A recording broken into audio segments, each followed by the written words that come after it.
Hello सभी को, मैं प्रीति सिंह विजुअल आर्ट क्लास की तरफ से। आज हम कारक पढ़ रहे थे। कारक एक लाइन में आपके 8 कारकों को हम समाप्त करेंगे। कैसे करेंगे ये देखते हैं आप।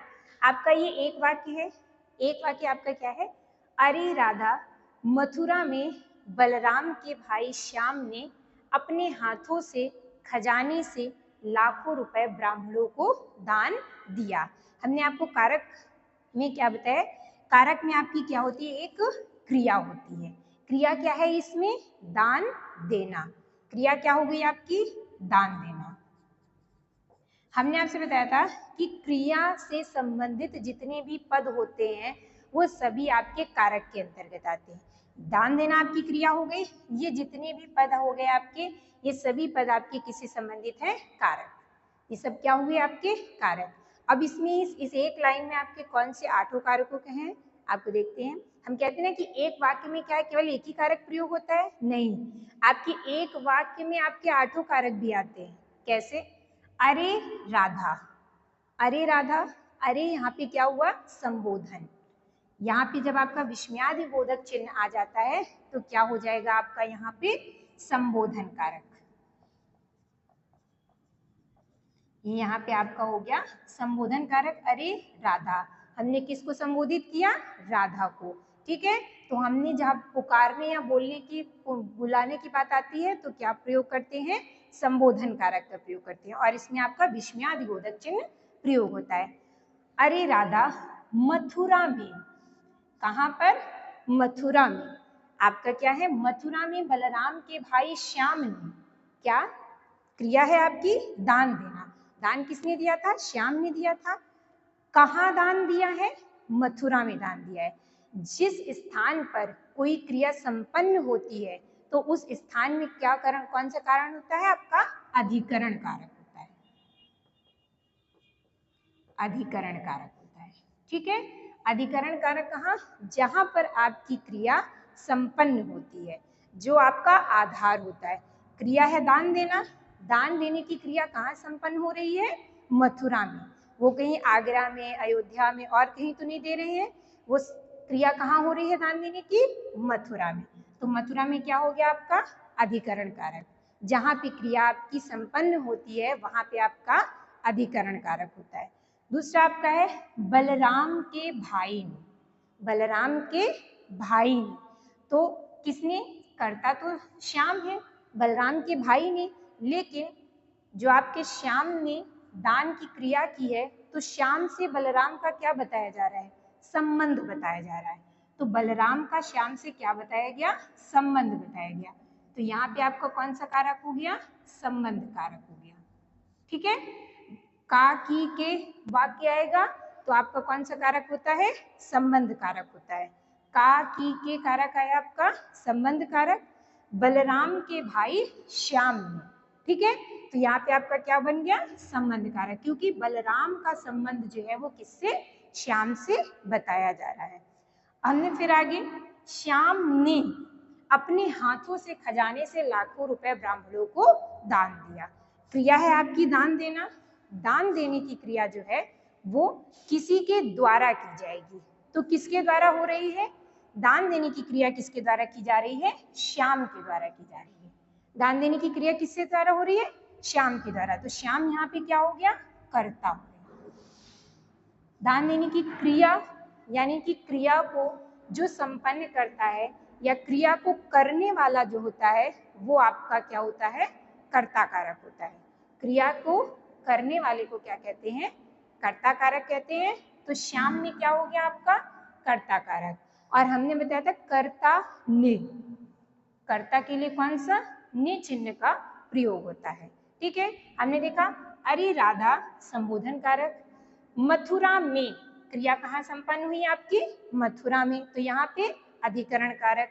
बलराम के भाई श्याम में, बलराम का श्याम से संबंध बताया जा रहा है। ठीक है, तो यहाँ पे क्या हो गया? संबंध कारक हो गया। फिर श्याम ने दान देने की क्रिया किसने की? श्याम ने की।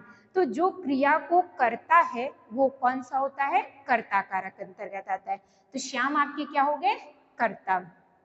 ठीक, अपने हाथों से, किससे दी? क्रिया उन्होंने किससे की है? अपने हाथों से दी। उन्होंने अपने पैरों से तो नहीं दिया है, किससे किया गया? हाथों से। जब कोई क्रिया हम जिस साधन के माध्यम से क्रिया करते हैं तो साधन क्या होता है? यहाँ पे आपका करण कारक हो जाएगा।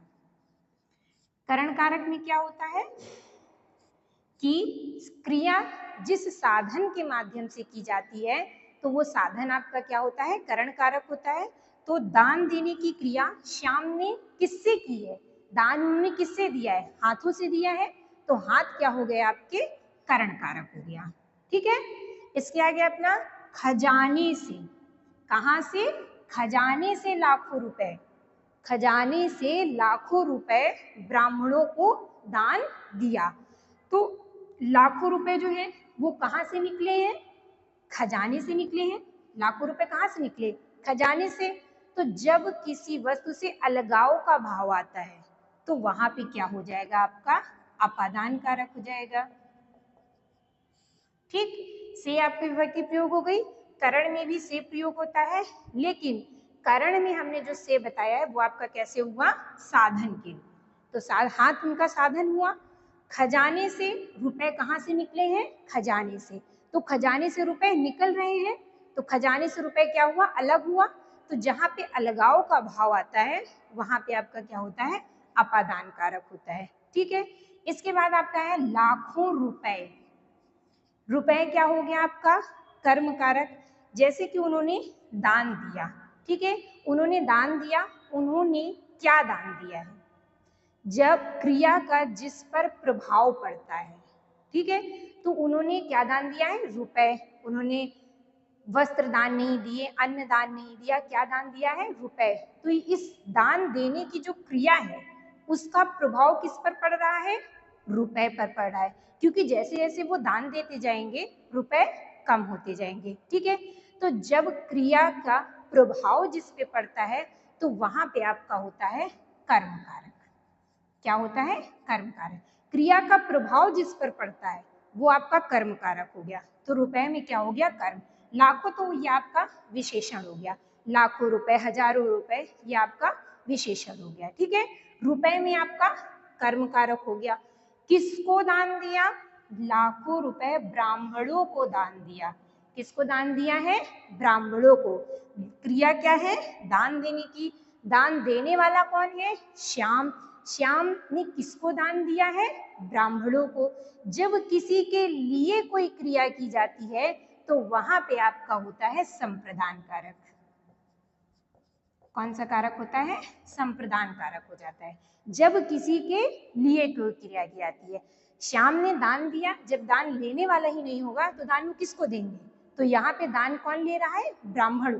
ठीक है, तो हम श्याम ने दान किसके लिए दिया है? ब्राह्मणों के लिए दिया।